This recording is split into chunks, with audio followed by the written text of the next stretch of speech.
আসসালামু আলাইকুম। আমার পক্ষ থেকে দোয়া ও ভালোবাসা রইল সবার জন্য। আজকে এমন একটা বাড়ি দেখাবো, ১০০ বছর পুরনো ভূতের বাড়ির মতো একটা বাড়ি দেখাবো। আজকে এই বাড়ির ভিতরে ঢুকবো, দেখবো বাড়ির ভিতরে কেমন সেটা দেখবো।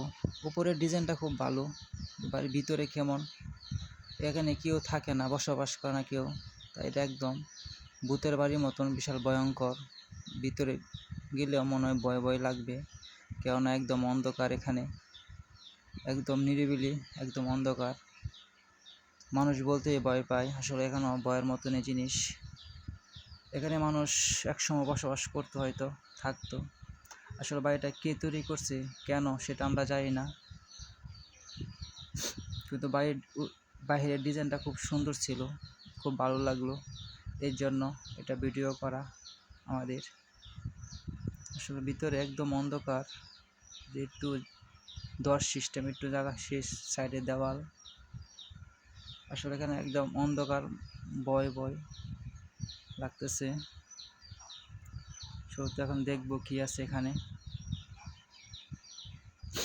সামনের পাশে দেওয়াল, যে উপরে ছাদ দাঁড়ানোর সিস্টেম। এখানে প্রচুর ঘাস হয়ে গেছে উপরে,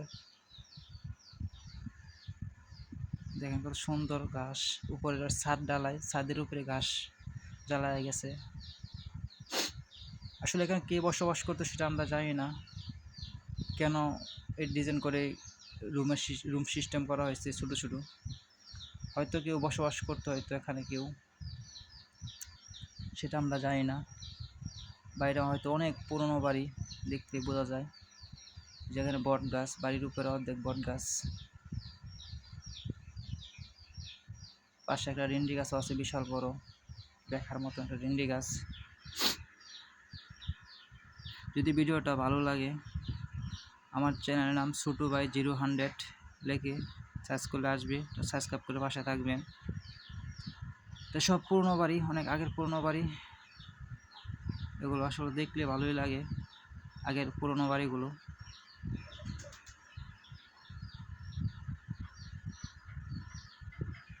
আশা করি সবাই ভালো থাকবেন, সুস্থ থাকবেন, আমার জন্য দোয়া করবেন, আমার পাশে থাকবেন সবসময়।